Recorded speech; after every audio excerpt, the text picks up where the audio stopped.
Hey everybody, we're live. Welcome to Beyond Quest with Reck. I've got CJ Astrea here tonight, and we're going to be talking about books.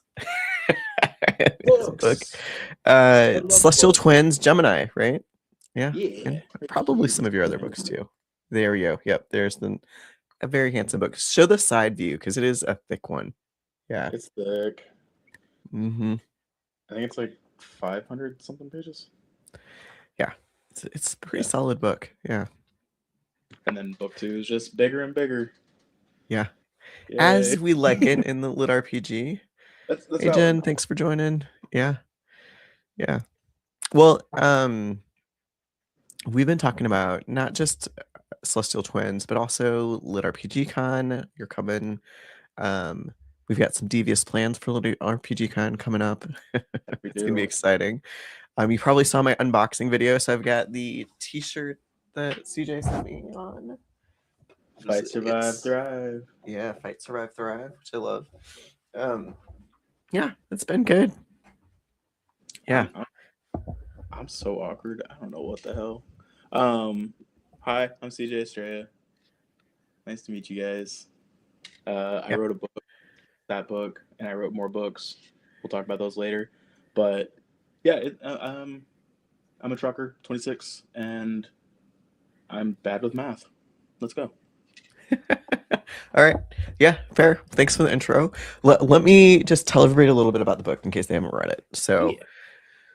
Celestial Twins, basically, it starts off an apocalypse hits, and everybody's swept away to a really difficult tutorial, and you get like sorted into two groups. You're either you're a hollow and you're put in kind of a stasis, or you're like the twins where you're thrown into this tutorial that's set on like a high difficulty, like 2% survive.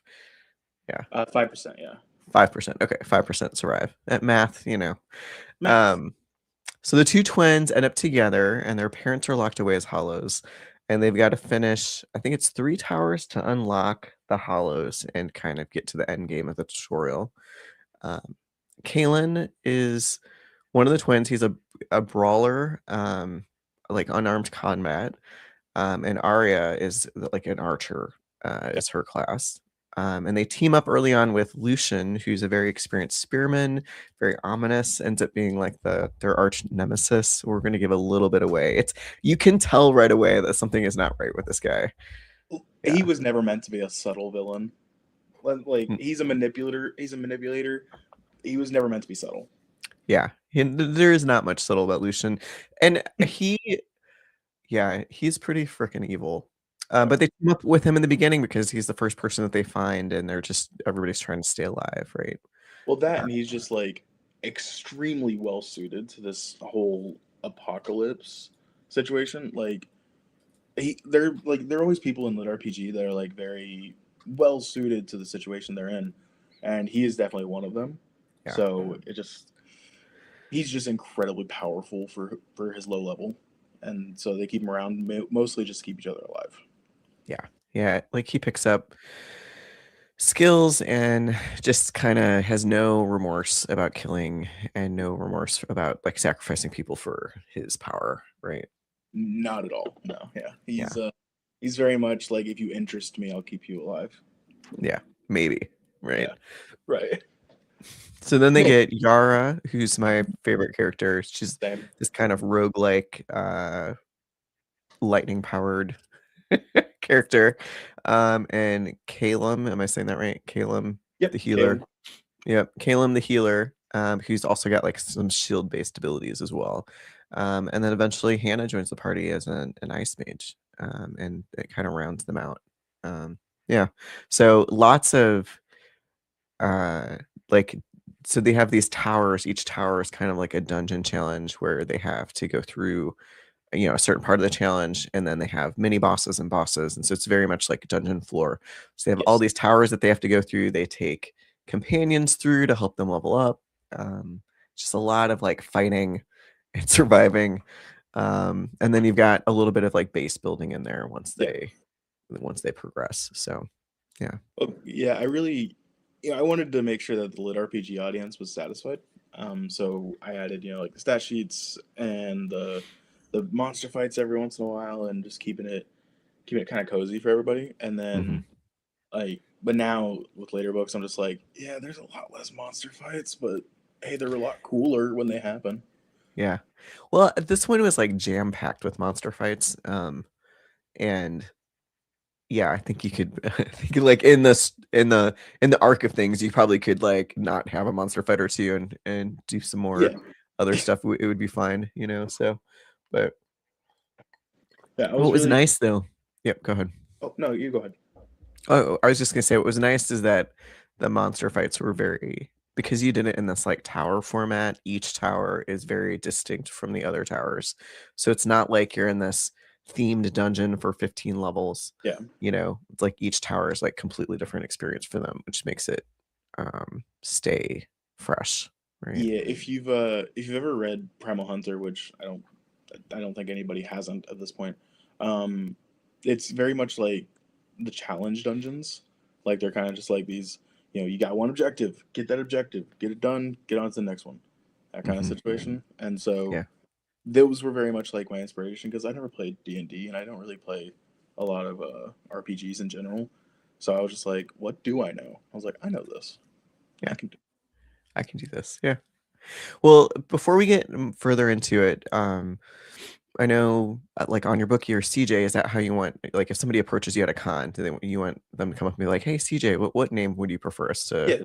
Yeah, CJ Chandler. I don't. Hey, you asshole. Anything works. I'm Okay. Yeah. pretty good with everything. All I can see is like you're at the booth and like, hey, asshole. Yeah. You're like, what? Yeah, Hey, what's I'm here. up? How's it going? Yeah. Yeah. Literally. Yeah. All right. Well, let's dive in. So first, I just want to say it was really refreshing to pick up a little RPG that really essentially has two main characters. Like you've got this brother sister duo. Um, and like what made you decide to do a duo instead of just like the lone wolf sort of lit RPG take that a lot of other people do? Well, honestly, and this is just my personal opinion. I'm kind of completely sick of the lone wolf sociopathic murder hobo. It's just I've read so many, and so many of them are just very similar in how the character acts and thinks about situations. And me, I wanted to write, I wanted to read something that was, like very much more like Cradle or Mark of the Fool and that type of area where it's like very found family is, you know, Hmm. the the key Hmm. basically. And so I was thinking about it, and I have cousins who are male female twins with blonde hair and green eyes. Imagine the design choice from that. And Yeah. they're like completely identical, but the exact opposite. And I don't know. I just wanted to. But before I started, I started writing it as a short story, and they kind of just took the inspiration, and I was like, yeah, this kind of works. Plus, Yeah. I love anime. Like we talked about it a little bit, but I am kind of obsessed. I've been watching anime since I was 13, and there's this anime called Twin Star Exorcists, which is kind of the basis for their entire power set. Um, and it's just I don't know that vibe of like two very different people, you know, meshing and just like making this amazing power work, even though they hate each other at times. They'll still die for each other. They'll still kill for each other. They're family. Yeah. But Yeah. it was just it was something I wanted to read, so I wrote it. Yeah. I like it. They soften each other a little bit. Like they're making really hard decisions, and they're put in front of a lot of people, and so there's this playful sibling like interplay between the two of them that comes across really well. And then also, I really like that they can kind of call each other out on their emotional bullshit. That is the biggest benefit to having not just siblings but twins. Like in general, just family in a book with each other. Because like that's another thing with with a lot of books I read is I don't really feel like they're people, and like my characters are people to me. Like they're all I see them like my kids, So Hmm. they fight, they make mistakes, they fuck up, they mess up all over the place, and then they have to call each other out on their bullshit, and they have to grow beyond their crap so that they can all survive. Yeah, And I like that. yeah, yeah. They've definitely got like some background trauma. Hey, CJ. Hey, Thomas. Thanks for joining, you guys. They've definitely got some of this like background trauma that's kind of working its way through and gets triggered by various events, and then they're definitely you don't pull any punches. You traumatize them quite a bit in the story as well. You Yeah. traumatized me a little bit in the story. Hey, Keith. There's this moment I like message CJ. I'm like, dude. He's like, I believe in consequences. Like, Consequences are valid. yeah, No, it's funny too because like book two and what's planned for book three, that whole aspect just progresses so much further throughout the next two books, and so I'm really excited for you to read book two, man. yeah, But yeah, no, it's like I like you said, I like consequences, but at the same time, traumatizing my characters. People are traumatized. People got issues, and it's yeah, usually the ones with issues that end up surviving the longest and most yeah. survive. It's true. Yeah, they've got better coping skills and Morpheus. yeah, survivability. Hey, Morpheus. Hey. But yeah, they all got issues. Like Callan was. This is something you learn in book two, but it's not really a spoiler. It's just kind of a bit of character lore. He was in therapy for like a year and a half because he was very much. You could tell obviously throughout the whole book he's got a martyr complex, and like they never named it when he was in therapy, but like that is what it was. He just was never in a life or death situation to where that was the result. Mm-hmm. But like he was in therapy for all this time, and then Arya's got her trauma, and then I mentioned in book one Anthony Callan's ex, and he's a whole he's a whole bag of fun that Mm-hmm. having fun with. But there's just so much, and then all the stuff I do to them in the book, Yeah. which makes it even better. Yeah. Well, the characters definitely have like as you're reading the book, they definitely come across as three-dimensional characters. They've got histories, they've got motivations, they've got trauma that they're working through. Yes, Yeah, there's just a lot there. And what's crazy too is it's not just the duo, it's the team. So you got Yara, Callum, and Hannah join up. Um, what were your considerations when you were building that team in your mind? What was like primary? Was it powers that they needed? Was it trauma that they had? How they were going to interact together? honestly, like you want me to be completely honest? Yeah. Nothing. Okay. I They just like showed up. they just showed up in my brain. Like I had Callan, I had Arya, and then I was like, okay, well I need an antagonist. And originally Arya was going to go with Lucian. I was going to have the twins split apart and have it, that whole Thanks for climactic, not splitting them apart. yeah, I was like, you like kept them a duo. You're like, uh, just wait. Book two, I split them apart. and so what happens with Lucian and Arya happens, and that happened because I skipped the chapter and then never went back to rewrite it, which is how a lot of things happen in my books. Is I skip a chapter and just never go back. And then Caleb and Yara, they kind of just like appeared. Like I knew I wanted some cheesy, funny, romantic tension, and like romantic comedy, and Yara is obviously perfect for that.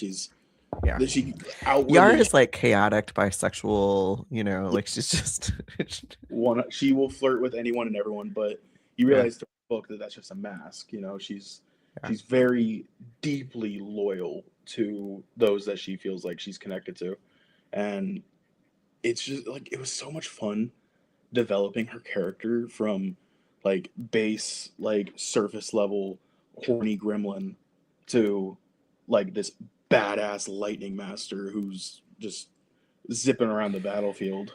Like it Yeah, and was she's one of the first people that really unlocks her bloodline, and you yeah, get to see the level up sort of skill. yeah. The Yeah, bloodline are my favorite part to write. I love it so much because they're all so unique in how I get to do them. And I didn't do Lucian's on purpose. That was very intentional because it's all about how you unlock your bloodline and what your bloodline represents to you. And Lucian just wanted power, so why would he get anything? Everybody else they want it for for a purpose, beyond themselves. And so Yara's was so much fun to write. The twins was crazy to write. Caleb's is probably the weirdest one I've done, and you'll see that in book two. yeah. I was gonna say we don't see that in book one. No, Yeah, but it's probably the actual climax, which is crazy to say because it's like I don't know, maybe 2/3 of the way into the book, but it's probably the climax of the book. yeah. Well, Keith says that he came in listening about twins, which he is one, and it's why this book resonated with him. Yeah, which is cool. I didn't know you were a twin, Keith. We'll have to dig into that. Yeah, Keith, I think you mentioned that to me a while ago. Yeah. But yeah, no, And I'm like, it's just great. I hope I did the twin dynamic justice because I don't have a twin. I was practically raised an only child, so I hope I did the connections justice. I really do. mhm. Well, I'm not a twin either. You definitely nailed like the brother sister like poking at each other. So Well, that's good because my sister, she was raised she was raised in California and I was raised in Arkansas, and we're only like 9 months apart and we're step siblings. But she very much is not the type that you can poke fun with. mm, Um, she's like, if you poke her, she'll start throwing a hissy fit and cry, and you can't really do anything with her or joke with her. So yeah. I really wanted I wanted that. I wanted that like, hey, fuck you, dude. Hey, fuck you, dude. I Yeah. really want that because that's what I want. Yeah. So you wrote what you want in that relationship into the book. I love it. Keith says that you did it. You were great in how you executed it. So yeah, Victory. victory. Okay. The book has a lot. So we talked about how the book has a lot of like dungeony towers and fights and like Yeah. these challenge dungeons. Each tower has a different theme. And you deliver bosses, monsters, different squad configurations, terrain. Where did you come up with all of this? Is it, I mean, I it sound like it felt like you're pulling from anime a little bit. But A little yeah, I bit. mean, there's probably like 12 plus different tower dungeon levels, right? Yeah. I Yeah, think there are 12. If you yeah, count all the cities in the final tower. yeah. I was thinking each city was their separate. Yeah, so well like for example, of course, Mycon's dungeon in the beginning, that's, very fantasy cave with bioluminescent glowing mushrooms and crystals, and it's just very fantasy. And I was just like, yeah, if this is a short story, this is probably a good setting. And Mhm. then the second one is, the fractured skies, and it's like, oh, this is like grand floating islands because I love floating islands. They're so cool to me, and they're just like these grand Yeah, floating islands floating in the void, and giant birds crashing through whole islands. It's just super cool. And so those two were just like completely planned out, and I was just like, yeah, I want exactly this. Every other one, I just was bored, so I yeah, wrote it. Like yeah. Fair. the sci-fi tower, I was like, how do I throw people off? Sci-fi. This will be cool. Yeah, it really runs the gamut. It doesn't stay fantasy and it doesn't stay sci-fi. It just bounces back and forth I quite a consider bit. dark progression fantasy. If you want to consider it anything other than that, that's fine. But I don't even consider it lit RPG half the time. Yeah. Hey, It's just Hey, SC, thanks for joining. Yeah. hello. Yeah, there's a lot of variation in the dungeons, a lot of variation in the bosses, and Yeah. a lot of variation in the powers and stuff. It's obvious that you like read, watch a lot, because you're pulling from a pretty rich tradition on these. I'm excited about book two because I suspect you're gonna kind of keep it up, and I'm curious to see what you come up with for your challenges in book two. I'll warn you now, I change pretty much everything. But not really. It's the scope of it changes. It's no longer about survival. It's about, like it's about thriving at this point. Like fight, survive, thrive. It's not about so much the fighting anymore. It's not about the surviving. It's about like making something that will last Hmm. and having to do all that. So everything kind of changes a little bit. Kind of like between the first half and the second half of book one, everything kind of changes a little bit. And so far, from what my arc readers are saying, it's a good change, but we'll Do have to you see. get more into the base building aspect of things? So book one is like the tutorial, and it's this alternate dimension, and book two they get plopped back on Earth or a changed Earth, right? Yeah. Yep. Earth Plus. Mm-hmm. Mm-hmm. So Stephen Landry says, "Gotta thrive to survive." gotta thrive to 100%. survive. Damn straight. Um, Honestly, I don't really dig into the base building aspects as much, but it's more like book one was about the core group, right? Book Hmm. two is about expanding that core group to, the faction itself. So, we've got builders and alchemists and all these people doing things all around the place. We've got other factions doing things and having to set up alliances, and then we've got these monster waves that are happening that we have to finish because we have the faction wars that are coming up and the summits and all this crazy shit that's about to start happening. So this is very much like a prelude, like a get ready, shit's about to get real kind of situation. And so it kind of dives into all the same things, but it just Hmm. focuses more on the characters and the more macro scales Yeah. than it does Gemini did. Yeah. Yeah. So let's talk about, because in book one you have these hollows who are people that like maybe are not, like some of them end up being fighters, but they're maybe not all fighters, and you turn some of them into alchemists, into builders, into cooks, like a bunch of variety of stuff. And then you've got this like end challenge, and you include them on the end challenge, which I thought was it was like, yes, you didn't just sideline all the cooks, well, I mean maybe the cooks, but like the alchemists and the builders, the map makers and stuff, they all end up part of the challenge, which I really appreciate that you didn't sideline the crafters. Yeah, because it's like you got to think, and if this was a real situation, would you take a combat class? Like, how many people really would? Like, Yeah. life on the line, gun to your head. Are you gonna pick a combat class? Probably not. And I feel like the majority of people probably wouldn't, even though they think they would, or they would, and then they'd end up dead. Which, Yeah. No, whatever. 100, I mean there's a lot of our society today that would not be ready for a combat class. Exactly. And that's the main thing with the Hollows. I never really explicitly say it, but it's kind of implied in the lore that the Hollows are the ones who didn't make the class choice within the time limit at the beginning. So they waited longer than the 10 seconds because they couldn't figure it out. So the system's like, hey, you're clearly not ready for this. We're going to hold you back, and then we're going to drop you in when it's a bit more, when there's actually people who can keep you alive. Because you Yeah. do need these non combatant classes because the system and the multiverse as a whole functions off of factions. Factions are damn near required to do anything. And so, what do you need for a faction to survive? Non combatants. Yeah. Okay, so book two kind of expands the faction, which actually brings me to my next question. Because in book one, the faction gets set up, right, and you start to fall in love with some of these side characters. And CJ, you are not afraid to kill off friend or foe along the way. Like, there's no resurrection spells in this book one, and it's like, you know, people are dying left and right. Yeah, I got Yeah, no care for that. Yeah, I yeah, have zero problems killing characters, especially if I think it'll like gut punch the reader a little bit, even more so. yeah, yeah. I mean, there's a couple deaths that's like, you dangle for a while. Like you're like, oh, this is gonna be fine. It'll be fine. They'll rescue. They'll rescue these Know people. exactly what you're talking about too. Like, And no, yeah, I did that.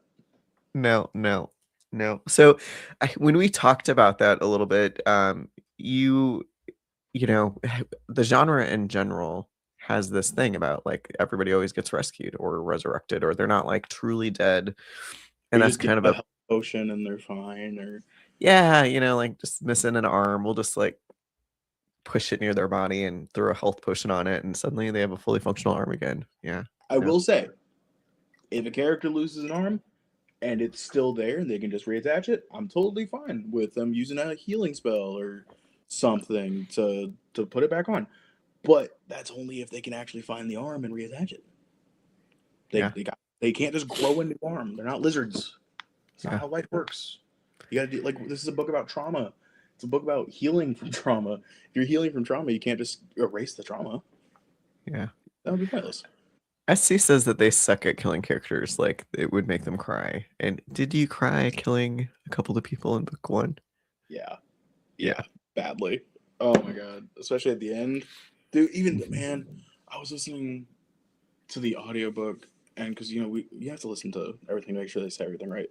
And I got to the scene and Arya broke me. dude. Like it was the same when I was writing it. As I was writing that part, Arya's part, just completely. Even now, I'm tearing up thinking about it. But listening to my narrator, L. Jackson, just her voice crack when she said, "Oh man." Yeah. Yeah. But I still don't regret the kill because it was absolutely warranted and necessary and it had to happen. And I'm not going to take it back. No take backs. Anybody who dies, dies. If you want a character to live, pay me. Because, All right. Yeah. for Yeah. example, book 3, I was planning to kill Caleb pretty viciously, and somebody paid me $100 not to do it. So Caleb will live. Yeah. Is that like on your Patreon? You got like here's the people that are up for they're slated for death. Yeah. Up your membership to protect them. I don't even have a Patreon. I need to set one up, but I just don't know how to do it. I don't know what I put on there. Like, I guess I could put new chapters, but I don't really do Royal Road, so I don't really do We'll Patreon. talk. You should get a Patreon together. Yeah. But no, my buddy, my teammate actually was the one who I told, because I tell him everything. So I was telling him, I was like, yeah, I kind of want to kill Caleb. Like, because we've been building up the Soup is Sacred. Nobody dies during Soup. I was like, what if he dies during Soup by getting cut in half the long way? And my friend's face just dropped. He was like, I will give you $100 if you just remove that thought from your brain. I was like, bet. And so now Caleb will live. Thank goodness. Caleb's one of my favorite characters. That would suck. I love my cute little healer boy. He's adorable. He's my precious. He's also the second shortest person on the crew. Is he? I didn't. Yeah. So it goes Hana at like 5'3", 5'4", then Caleb at 5'7", which is my height, which makes me sad now that I'm thinking about it. And then we have Arya, who's 5'9", Yara 5'11", and then Callan 6'1". So I always thought Yara was short for whatever reason. In my The head, gremlin usually is, but no, I Yeah. explicitly wanted her to be a tall Brazilian crazy gremlin bitch. Yeah, fair. And I Fair. what I want. So Okay. plus her and them are just so cute together. The ginger and the Brazilian crazy bitch, and it's just great. Yeah. I love them. Well, tell me, what is your favorite part of the book? And while you're thinking, audience, if you've got some questions for CJ, go ahead and put them in the chat, and we'll make sure we get them in here. That's a tricky question, though. Mm-hmm. Like, I could say, like, oh, the relationships, because I'm a sucker for rom-com. But honestly,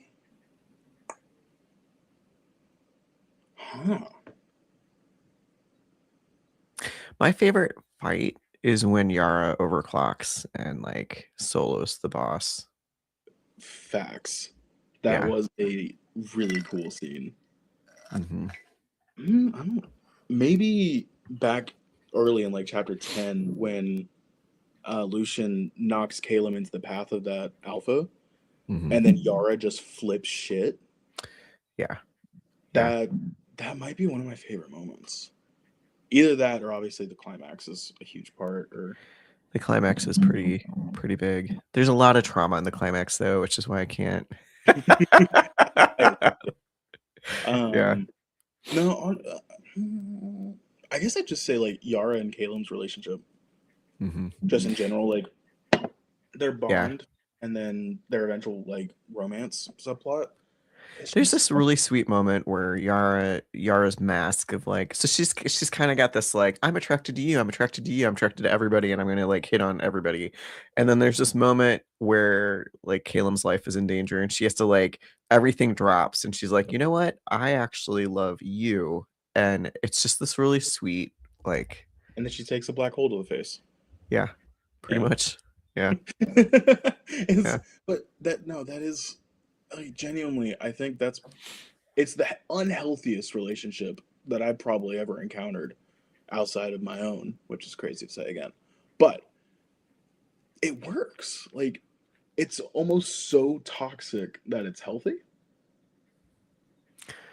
I mean, we don't see a ton of the toxicity in book 1. I mean, everybody is just trying to survive, right? Really, you kind of do though, just in the way that they act with each other, especially with how Yara sees Caleb as like this thing to protect, and then Caleb, of course, he's just a people pleaser.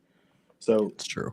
It's like you gotta like really get into the character psychology of it, which I do a lot because I took psychology for 3 years, but I don't know. I I think see it's like spoilers. Like, yeah, we are spoiling a few things there's here, no, sir. that's not a spoiler. You can tell if you go on my Instagram, you'll see the art. It's everywhere. Those two are together. It's gonna stay that way. Yeah. As a spoiler, my whole Instagram is a spoiler in that case. Yeah. Don't follow CJ on Instagram if you don't want spoilers. That's the Don't follow me on TikTok either. I do a lot there. yeah. All right, folks, But bring the questions if you've got them, and we'll get to them. We're gonna flip over to talk a little bit poultry, about like the yes. crafting side of things. Oh yay. Yeah. Give me So your yeah, so Celestial Twins is a very measured, like crunchy or lit RPG, at least to start. And it's like I always laugh because like Pop really likes crunchy stuff. I'm like Pop, you need to read this. Um, but I must ask. So first, there's a lot of like powers. There's a big loot drop, kind of about a quarter of the way through. How do you keep track of all your crunch without going crazy? Hey, which is Al. like the numbers. I actually coded.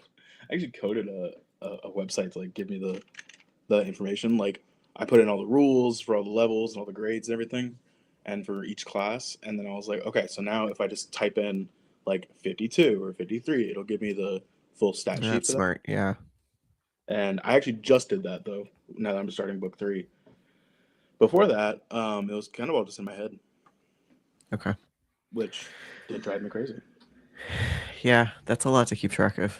Yeah. The world's We've got a couple questions in the chat. Keith wants to know how many total books are you planning for this series? Do you have a plan? probably 7.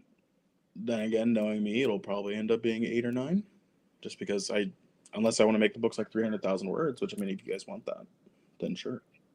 Yeah. But probably 8, probably 7 or 8. There is like a page limit on the printing on Amazon, so Yeah. you And might run into I that. hit that for the hardcovers. Yeah. Yeah. Yeah. Okay. Um, so with your system, you said a lot of it you've kept in your head, but now you've got it programmed into like a website. Did you, from the very beginning, did you kind of map out your system and levels and how that was going to work, or have you kind of been winging it up until this point? So I knew I didn't want like, so much experience earned and being able to like I didn't want a HUD at all. And so everything that you get with the system messages, that's just random pop-ups. And then they don't have like a health bar, a mana bar, or stamina bar, or anything like that. So I wanted it to be very much like if like how do I explain this? It's kind of weird. Um, I would say I planned out their classes and their skills for the most part. The rest of it was all pants. Okay.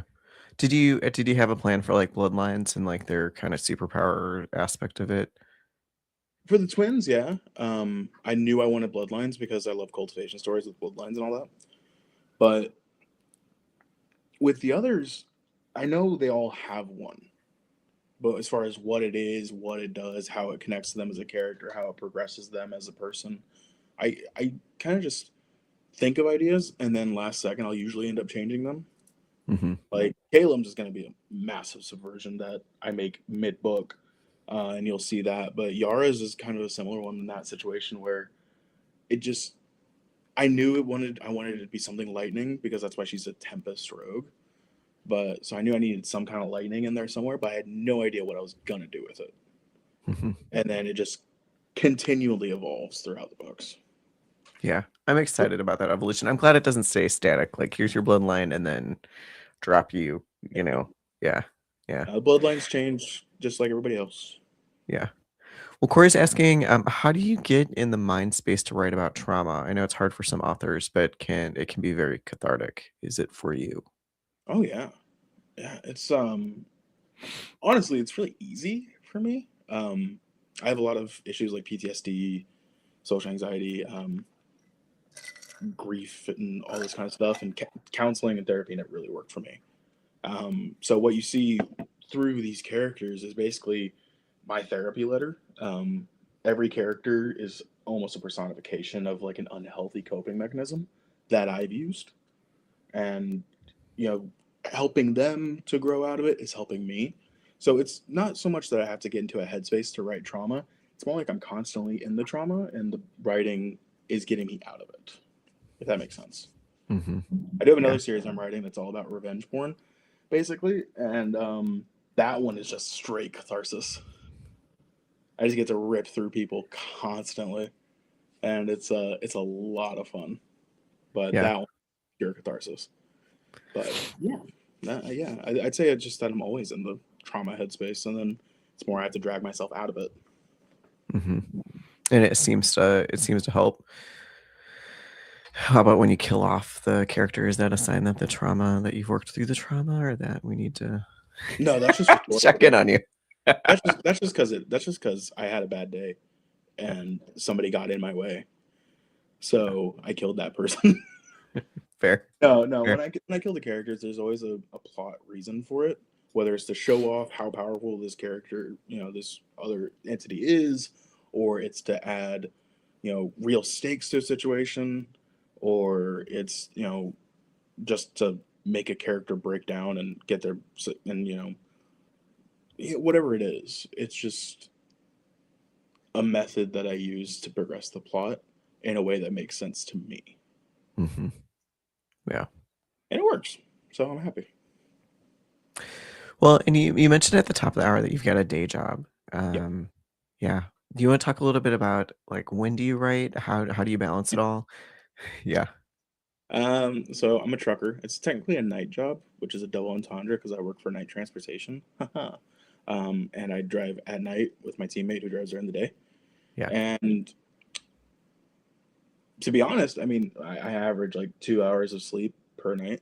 Um, so what I'll do is I'll write using dictation while I drive, and then spend a few hours afterwards just going back and taking out the and all the weird sounds from the dictation, and then you get the book. Yay! So Is dictation, I mean, you're obviously multitasking because you're driving while you're dictating theoretically. yeah, But do you find that from like a word count perspective, it's a lot higher than if you'd been typing it or other methods of writing? I think it's lower, honestly, because like a lot of the words in my head sound bigger than they are, right? So like you think a lot more than you say, Mm-hmm. and it's the same, especially when you're using dictation as primarily. You think you're getting all the words out, but then you go back and it's like, oh, this whole plot point just didn't happen. Whereas if I was typing it, like I can't do it here. I've tried writing at home on my computer. I can't do it. I can really only focus on it while I'm driving, which is Mm-hmm. crazy to say, but Hmm. yeah. Yeah, Oh, I that's listen to crazy. Yeah. a ton of audiobooks. I have like 500 in my library on Audible. Yeah, my favorite one, Beware of Chicken. Okay. Yeah. You should all go check that out Mm-hmm. because Casual I think I've Farmer is got Beware of Chicken on my shelf too. Yeah. I I love Beware of Chicken. It is my comfort. That's your comfort read. 100. Listen. I've Yeah. listened to it like all the way through, probably a few dozen times. Okay. Yeah. Yeah. Good. Fair. I want to write a cozy story like that, but I'm too emotionally damaged. You So just gotta work through some of that trauma once you get to the end of your series, maybe. you know what? If I get to the end of the series, I'll be a emotional paragon of truth. So That's right. Yeah. You'll have ascended at least one level. I will ascend. Corey says that's the next book on his TBR if you can get into it before the new Oh DCC. yeah. Yeah. I will Yeah. say Yeah. Be careful though, because it's, there's a few books out. So once you read that first one, there are DCC will be on the back burner. Yeah. five right now with Travis Baldree. Yeah, five. And I will say book four is kind of more of a slog than the rest of them, but still totally worth it. Yeah. And then book five is just crazy. Dun, dun, dun. I think I've read through book 3. I did like everything that was out at the time, which I think was 3. So Gotta catch up. yeah, I guess so. All right, so you're going to be at LitRPG Con. Any other cons or anything on your schedule this year? Any you feel like dragging me to? You or Andrew? Maybe. I don't Yeah. I don't know when the cons are or what cons are for us and authors and indie authors. I don't know any of that, and I don't really know how to find out about it either because I'm Okay. really bad at asking questions. So if you guys want to drag me into anything, Yeah. or just, like a month in advance. Yeah. Yeah. We'll have to talk. Yeah. So, I mean, for our audience and everything, there's three cons and a couple smaller cons. There's a couple other cons. Three main cons that have had lit RPG content at them, or like Progression Fantasy. It's like Jordan Con that just happened a couple weeks ago in Atlanta. Lit RPG Con is obviously the top one. That if you had to pick one con, go to Lit RPG Con. And then there's Dragon Con, which is this its own beast. It's like super big in That's the Atlanta. one that's like 60,000 people, right? It's It's like like Comic it's like Con, but for console. 100,000 people. Yeah, it's like huge. Because like I know, because Will White is my writing god. Like he is god to me, right? So I know he goes to Dragon Con like every year, and I know he's skipping it this year for LitRPG Con, is what he Yeah. said. Yeah, which I would say is a good choice if you had to pick between the two, because Lit RPG Con is so Lit RPG focused, where Dragon Con is like everything, right? Mm-hmm. But yeah, Liberty Con in Tennessee, Pecan in Texas. Pecan's the one that's kind of heated up. Lit RPG is becoming more popular, especially with DCC. So a lot of these other cons are starting to pick up Lit RPG stuff. 98,000. But no, Yeah, I'd love to go to any and all of them, just to like, because I mean I'm new at all this. I don't know what I'm doing, so I gotta force my name out there into the void. And luckily I've met some amazing people, you and Andrew, and Dennis, and so many other people that I've met that are just crazy generous and amazing people. And so, if you guys want to drag me to anything, please do. I'd be happy to come along. okay. Well, we'll have to figure it out. Yeah, yeah. Like I wouldn't even be going to Lit RPG Con if Andrew hadn't basically forced me. Oh yeah, you've got to go to Lit RPG Con. It's like I don't know, like 2,000 of your friends are So new to just the club. you know at a party for a weekend. It's crazy too because I've never been to a con like ever. So I mean, I grew up in backwoods Arkansas. There's not really much going on here. Yeah. So, but I've always wanted to go to cons, but I just never had the time, never had the money, never had the reason to go. But Hmm. I really want to. I feel like it's gonna be a lot of fun. Yeah, you're gonna get hooked, and then what's sad is you're gonna get hooked on Lit RPG Con and then be disappointed when you go other places because it is just like Yes, I am a it's a con thing. person. Yeah, I know, yeah. Lit RPG Con is definitely gonna spoil you. Yeah, yeah. but I'm excited. I'm really excited. You should be. It's gonna be great. Um, which that does bring me. So, we're gonna have a booth that's put together for indie authors, and CJ's gonna be one of the authors at the booth. So it's Yeah. exciting. If you are an indie author, which means that at least for your physical format, you don't have a publisher backing you, you don't have a publisher selling your stuff at the con or whatever, reach out to me. We'll talk. I've got space for people. We're gonna have folks running it, and we'll have a schedule for authors to kind of help with the booth.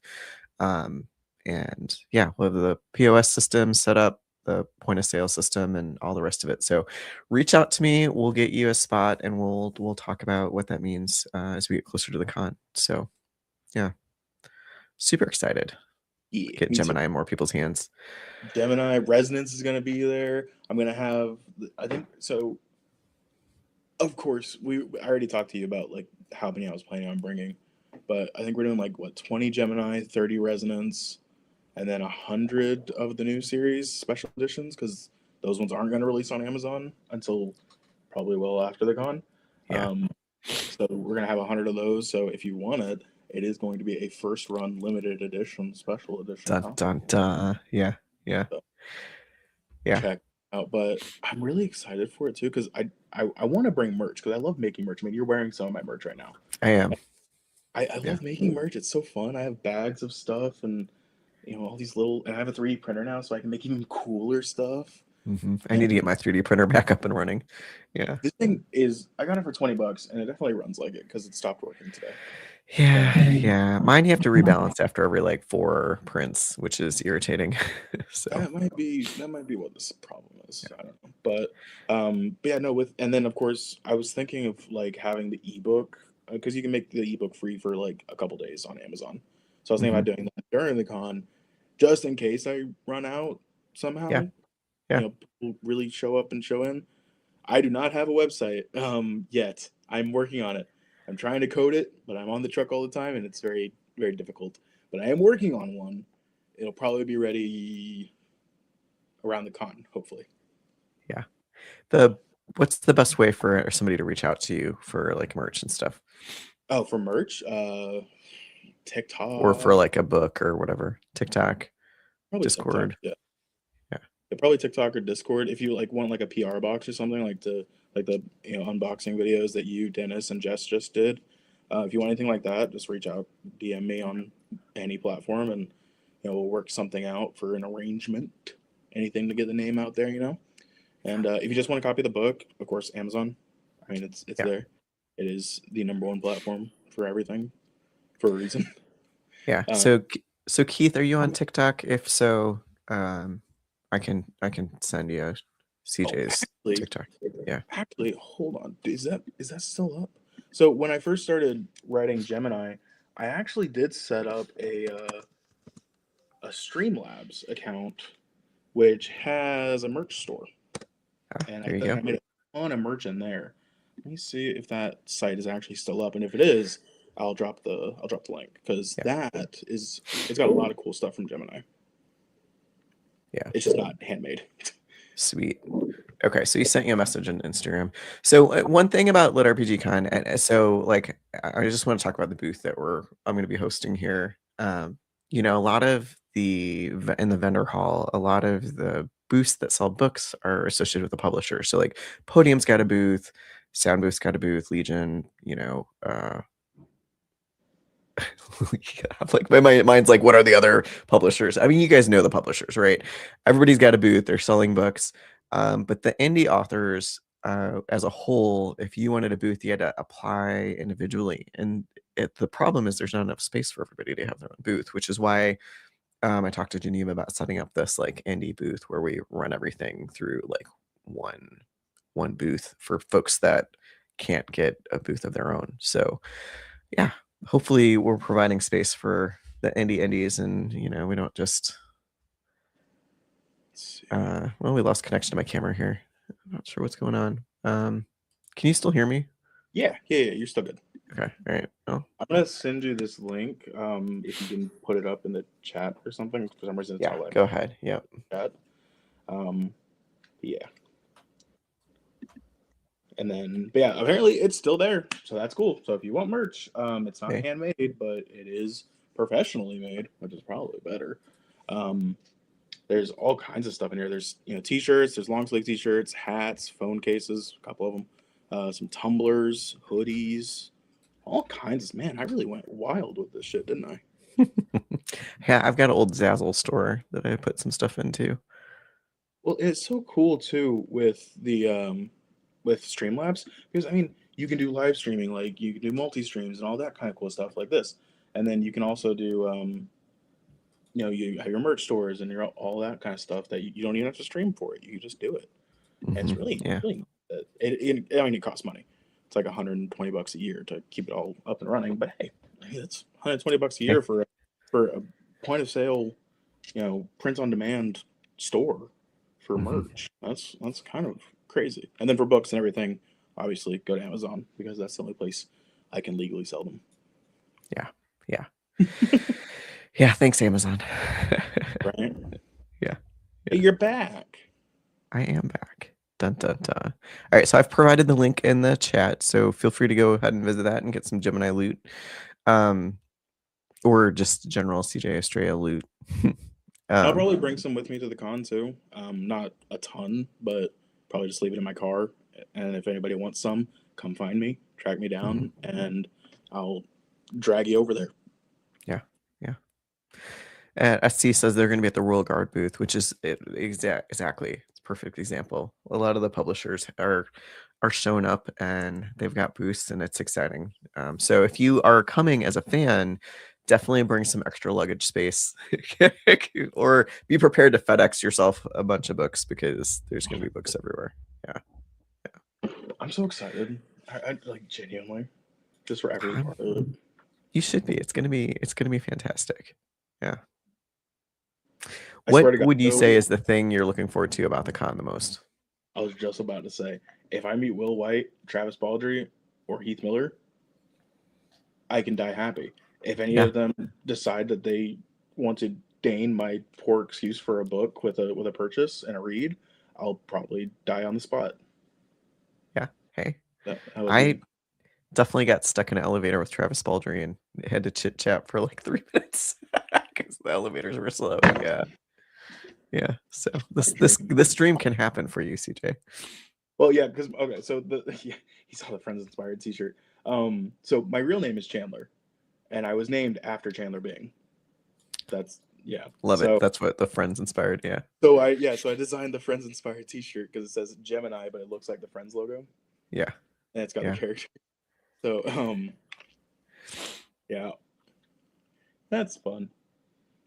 hmm Well, let's talk about your next book, Resonance. Book Oh good. 2 Oh is goody coming goody. out.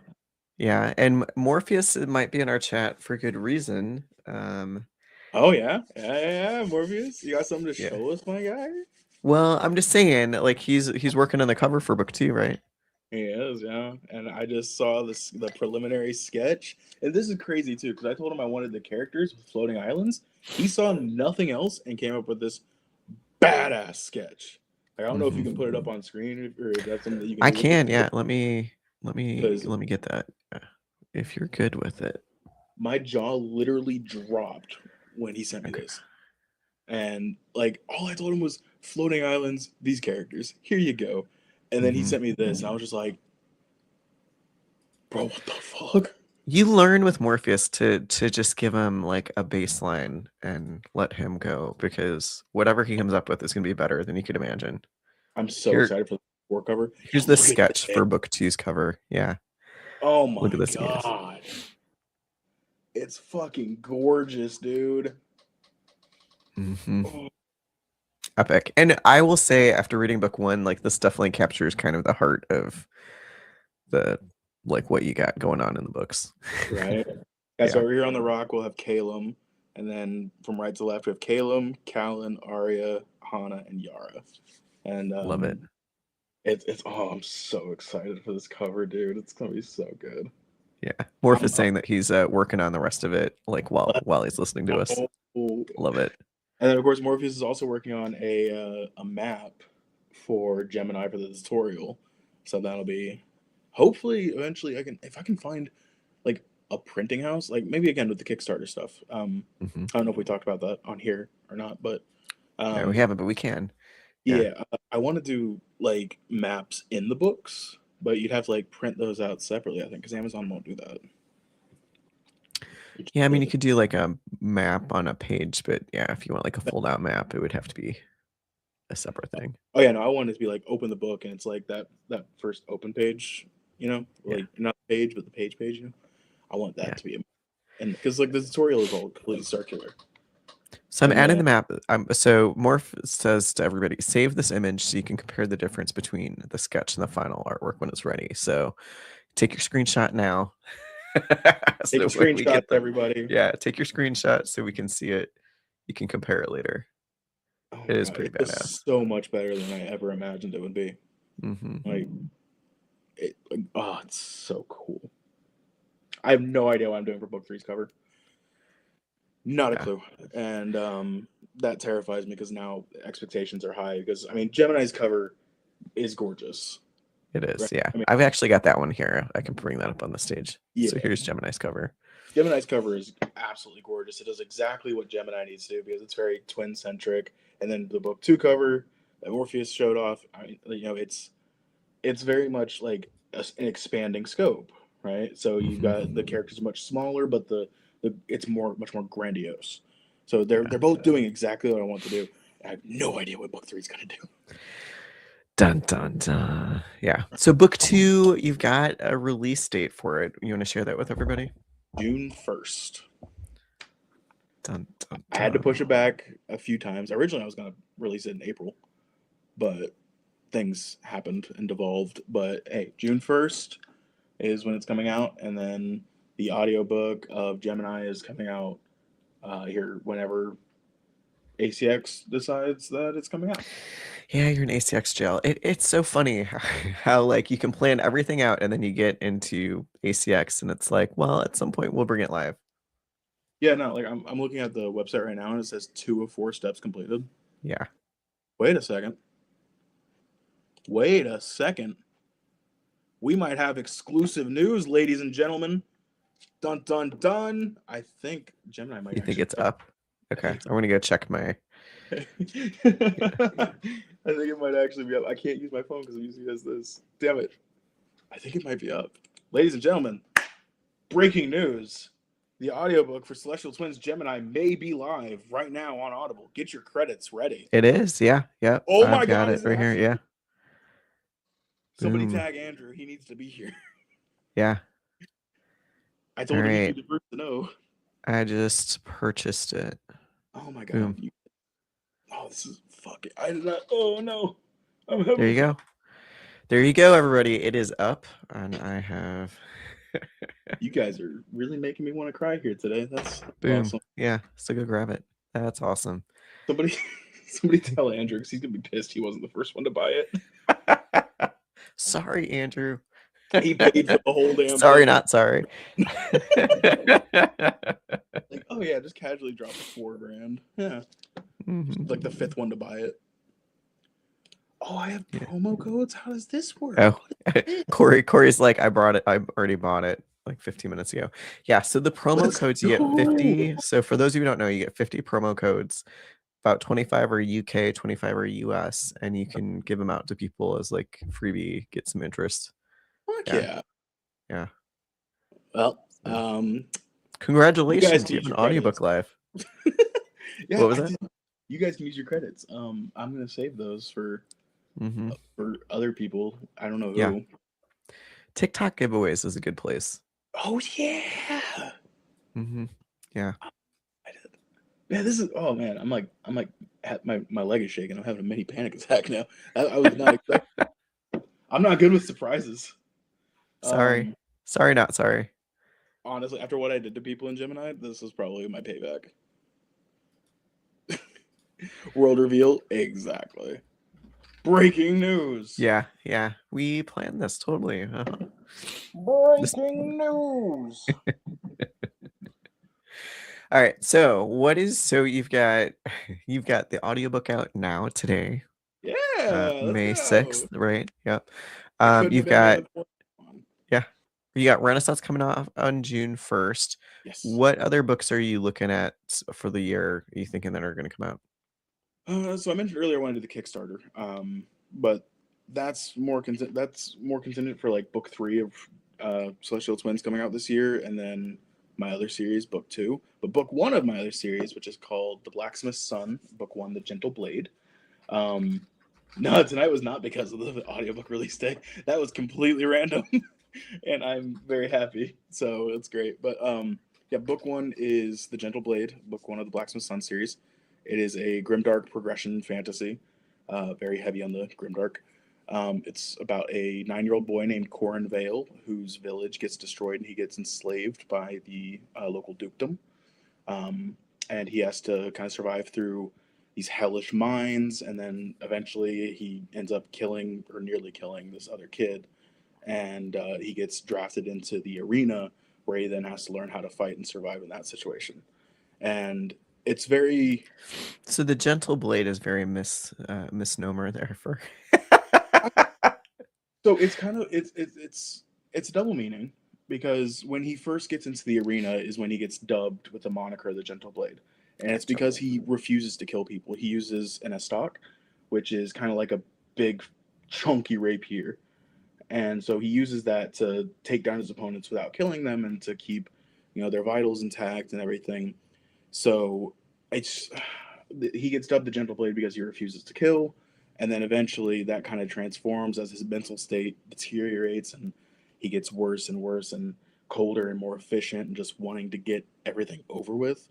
He becomes the Gentle Blade because you die without feeling it. So Gotcha. Is it a misnomer? Kind of. I did put a trigger warning at the beginning of the book, and trust me, it's needed.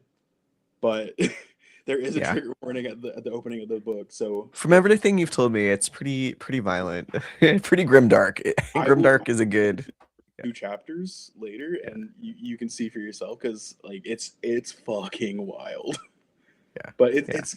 I genuinely believe that this will be the best thing I've ever written, and that is coming from somebody who has absolutely zero faith in their own work, and I love it. Yeah, turn self-critic off, man. Honestly, I should, but like my teammate who does not read at all, could not put it down Yeah. at all, and he just blazed straight through it. Like he was reading the Poppy War at the same time. I don't know if you're all familiar with that, but apparently it's pretty similar in setup to the Gentle Blade, but I've never read it. So he was reading them almost at the same time, and he was like, "Your book is so much better than this shit." And I was like, "Why?